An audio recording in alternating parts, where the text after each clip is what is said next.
coming down, coming down, coming down. London Bridge is coming down. It's up to Arizona. Piece by piece they break it, wrap it up and take it, put it on a lorry and take it to the Surrey now. Ship is standing by there, handle it with great care. Going to America loaded with granite rock. Sad to see the old bridge go. It's been around a long time, you know. The River Thames is not so wide, but how we gonna get to the other side? London Bridge is coming down, coming down, coming down. London Bridge is coming down. It's up to Arizona. Lake Havasu City will look mighty pretty when they build it up again. London Bridge will be the same. Times have changed, you know it, so we've got to show it. Knocking down the bridge to make way for a new highway. London Bridge is coming down. London Bridge is coming down. London Bridge is coming down, coming down, coming down. London Bridge is coming down.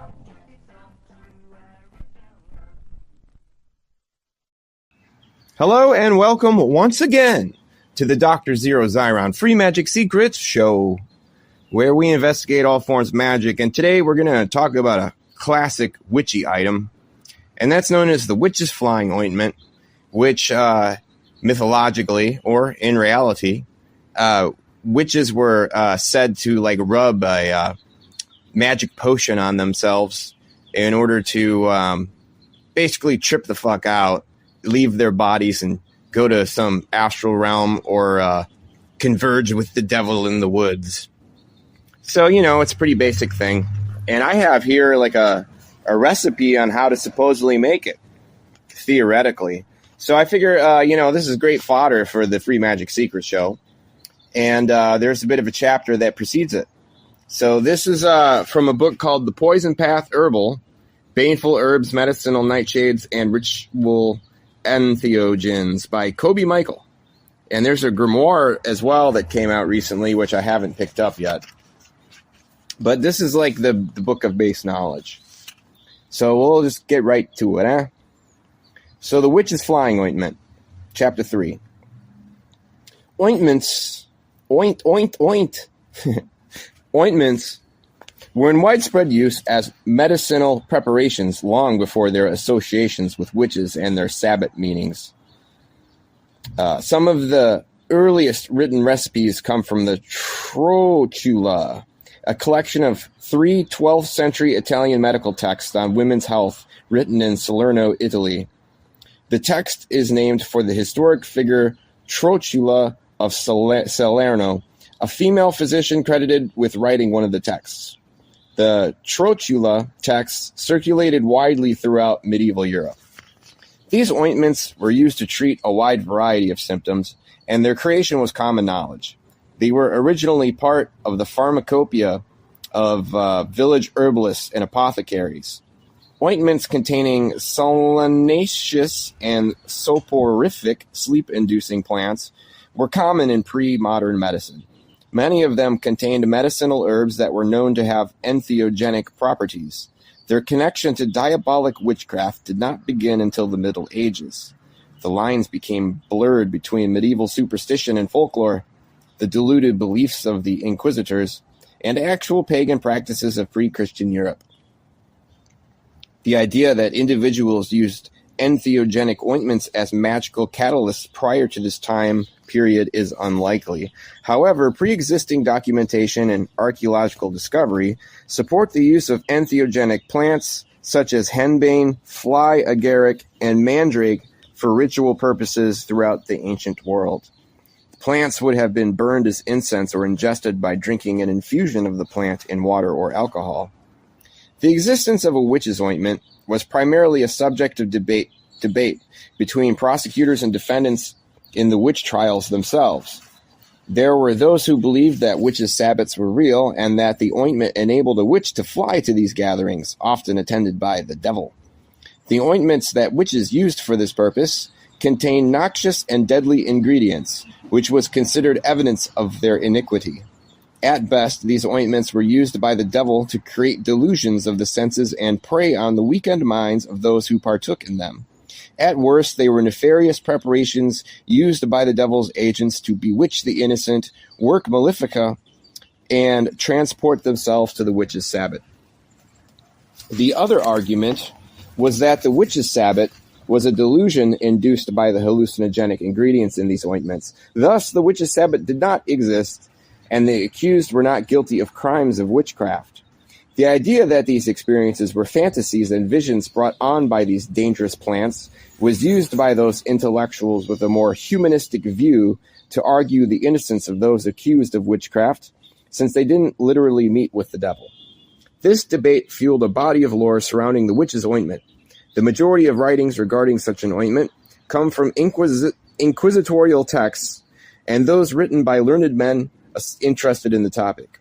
The writings of inquisitors and demonologists largely contributed to the lore of the witch's ointment, called unguentum sabbati or unguentum lamierum. This served to demonize traditional pagan ritual herbs, as well as flush out natural healers and rural herbalists. Hildegard van Bingen, in Physica, demonized many of the plants associated with pre-Christian practices in her descriptions of them, among them belladonna and mandrake. The lore perpetuated by the church is the basis for the modern understanding of the witch's flying ointment. Within the diluted superstitions of the witch hunters are grains of truth regarding the use of entheogenic plants by pre-Christian people. The earliest surviving documented mention of a person using a flying ointment to meet Satan is from the trial testimony of Di Francesco in 1428, according to the comprehensive book on the topic, The Witch's Ointment by Thomas Hatsis, Hatsis. They were tried in Rome and burned at the stake for her purported diabolical congregation. In the book of Sacred Magic of Abramelin the Mage, Abraham of Worms recounts being given an ointment by an old woman that gave him the ability to fly. In another early reference to flying ointments, Johannes Hartlieb, in the Book of All Forbidden Arts, Heresy, and Sorcery, published in 1475, stated that these ointments were composed by unholden witches by collecting 7 herbs on their respective day of the week. Sunday, borage, borago officinalis. Monday, honesty, lunaria annua. Tuesday, vervain, verbena officinalis. Wednesday, spurge, mercurialis annua. Thursday, vetch, anthillis barba. And Friday, maidenhair fern, adianthum capillus veneris. The 7th herb to be collected on Saturday is omitted, which is interesting, considering that Saturn rules this day. It is likely that the 7th ingredient was a nightshade or other baneful herb. Since all the other ingredients are non-psychoactive, the last ingredient would likely have contained a hallucinogenic component. Another early mention of an ointment in connection with witches was in De Subtilite Verum, The Subtleties of Things, written by Girolamo Cardano in 1550. Cardano's 21-volume work is the first publication where witches and their ointments appear together. In Book 18, De Mirabilis on Marvels, He lists the ingredients of the flying ointment as fat of children, juice of parsley, aconite, cinquefoil, nightshade, and soot. He also outlines the ointment's effect on the psyche. Theaters, pleasure gardens, banquets, beautiful ornaments and clothing, handsome young men, kings and magistrates, demons, ravens, prisons, desert wastes, and torments. In 1545, Andre Laguna, a Spanish physician, botanist, and pharmacologist, gives one of the most reliable records of a soporific ointment after testing it on a patient. He describes the ingredients as some of the very coldest and soporific herbs. In his Natural Magick, Magia Naturalis, Giambattista della Porta notes that the witches smear all parts of the body, first rubbing them to make them ruddy and warm and to rarefy whatever had been condensed because of the cold. When the flesh is relaxed and the pores opened up, they add the fat or oil that is substituted for it, so that the power of the juices can penetrate further and become stronger and more active, no doubt. Porta lists the following ingredients for a flying ointment: wild celery, hemlock, fat of children, juice of parsley, aconite, cinquefoil, nightshade, and soot. Another recipe in the same book offers the following: water parsnip, common acorum, calamus, cinquefoil, bat's blood, and nightshade. Karl Kieswetter mixed in ointment based on Porta's recipe and described dreaming of flying in spirals. Flying, shape-shifting, and encountering monstrous creatures and entities were common in descriptions of people's experience with these ointments. These experiences can be attributed to the mind-altering effects and delirium produced by the effects of tropane alkaloids. The following two recipes are from The Discovery of Witchcraft by Reginald Scott, first published in 1584. Scott intended his book to be an exposé challenging the belief in and existence of witchcraft in an effort to prevent the persecution of vulnerable people, often poor and aged women. The fat of young children, and seeth it with water in a brazen vessel, reserving the thickest of that which remaineth boiled in the bottom, which they lay up and keep, until occasion serveth to use it. They put herunto Elioselinum, Apium graevolens, Aconitum, wolfbanes, Frondus populaeus, poplar buds, and soot.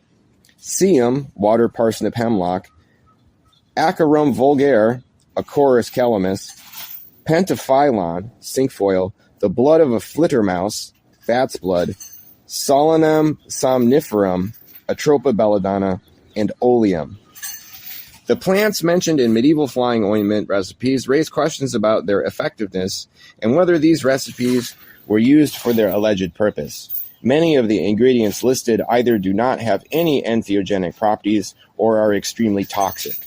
Plants like poisonous hemlock and wolfsbane are often listed as ingredients, and both are extremely toxic and non-hallucinogenic. I would not rub the juice of either of these plants on my skin. Deadly nightshade is one of the only plants listed that does have hallucinogenic properties as a dilurant. It appears that the recipes that surfaced around the time of the witch craze act only as a scare tactic. These recipes all contain practically the same ingredients, including the most deadly plants in Europe, along with bat's blood and the fat of unbaptized children, sounding more like the idea of a witch hunter than someone well-versed in herbalism. Plants like henbane, mandrake, and datura were rarely used until later. These would have been safer and more effective ingredients as opposed to hemlock and wolfsbane for use in a witch's ointment. Henbane figures extensively in the folklore of Germanic peoples, and mandrake's reputation was widespread before even reaching northern Europe because it was prized as a fertility and love charm. While datura didn't enter the pharmacopoeia of northwestern Europe until the 16th and 17th centuries, henbane would have been a definitive option for those knowledgeable about entheogenic plants. The fact that these plants are not more prominent in medieval flying ointment recipes raises questions about their authenticity as a preparation actually used by people believing themselves to be witches to induce trance and practice witchcraft. In the middle of the 20th century, German folklorist Will Erik Pukert experimented with an effective dose of henbane, mandrake, and datura. During his experiment, he and 2 other individuals fell into a deep sleep for 24 hours. Interestingly, they all reported similar experiences during this time. Michael Harner quotes him in Hallucinogens and Shamanism, describing his visions of wild rides, frenzied dancing, and other weird adventures connected to medieval orgies. Pukert was subjected to ridicule for mentioning his experiment with these plants at a conference in 1959. Later in life, he allowed a film crew to record his recreation of Porch's recipe. The fullest account of Pukert's experiment is given in Johanna Michaela Jacobson's 2007 PhD dissertation from the University of Pennsylvania called Boundary Breaking and Compliance, Will Erich Pukert and 20th Century German Volkskunde. Okay, let's continue onward. So modern-day flying ointments for medicinal and ritual use. Today, flying ointments and ritual entheogens are making a comeback in the practice of modern witchcraft. They are a multi-purpose tool used for divination, speaking with the dead, traveling to other worlds to retrieve knowledge, and working with the spirit realm.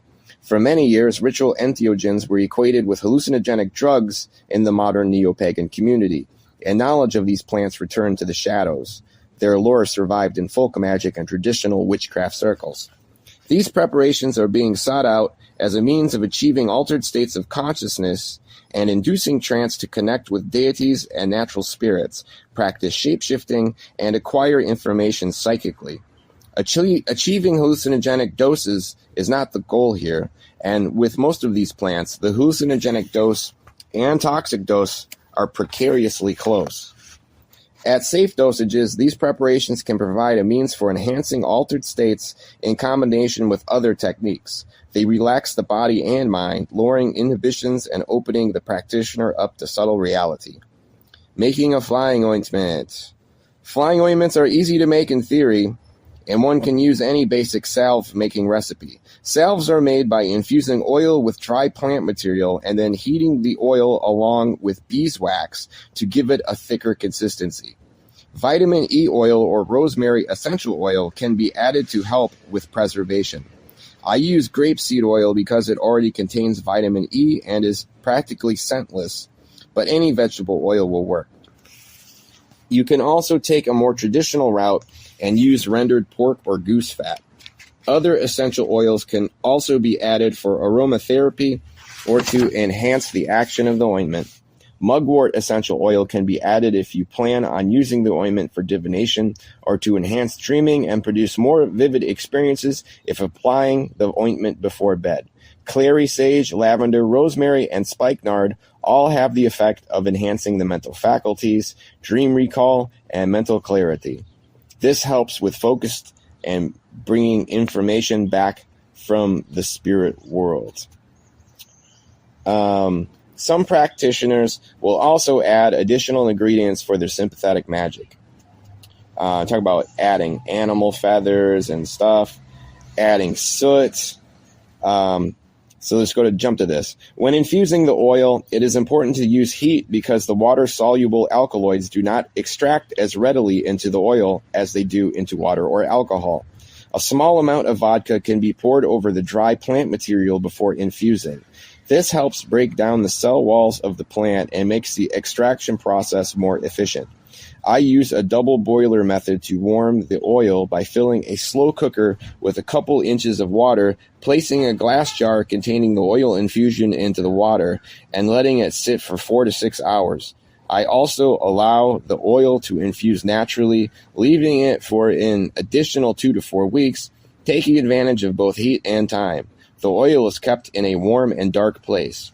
After this period, the oil is strained and any remaining oil is carefully pressed from the plant matter. In the following recipe, I add 28 grams of dried plant material to 250 milliliters of oil, which is approximately a 1/10 ratio. The oil can be saved separately and used to make individual batches of ointment as needed. So here's what we've all been getting to the whole time. Flying ointment. Vodka, 28 grams, 1 ounce, Atropa belladonna, 250 milliliters of vegetable oil, 1 teaspoon of wood or plant ashes, 4 tablespoons beeswax or carnauba wax, and essential oils. So pour about 1 shot of vodka over the dry plant material and mix the oil with the plant material. Infuse this mixture in a saucepan over low heat for 4 to 6 hours. Optionally, leave to infuse at room temperature for 2 to 4 weeks. Strain the oil into a mason jar and add 1 teaspoon of ash and 4 tablespoons of beeswax or carnauba wax. Place the jar in a saucepan of water that reaches about halfway up the jar. Heat on medium heat high, stirring occasionally until all the wax is melted. More beeswax or oil can be added to adjust the consistency. Add any essential oils and pour into containers. This batch of oil can be used to make 8 1-ounce jars containing 2 tablespoons of infused oil and 1 to 2 teaspoons of beeswax. Each 1-ounce tin would contain the equivalent of 3.5 grams of plant material. Now it goes into preparing to use this stuff and the mind setting and etc. And we can jump past that. You're sick of listening to me talk anyway. So that's your lesson today about witch's ointment. Do hope that it got some out of it. Hit the subscribe button if you haven't already. Let people know I exist. My name is Dr. Zeero Xiron of the Free Magic Secrets Show. Hold your horses. There will be many new episodes to come on all kinds of topics. So that much said, as always, hail Arkham. And here's your hot rockin' outro. Later, kids.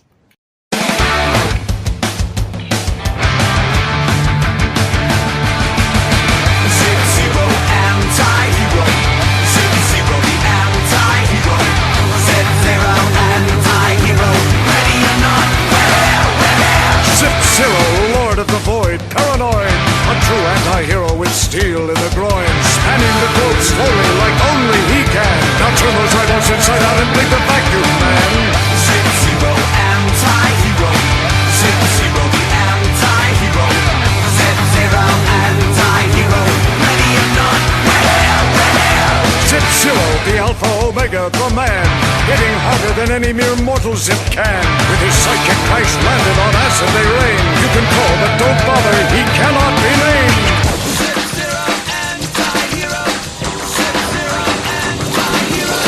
Zeero, frenetic, eclectic, absurd.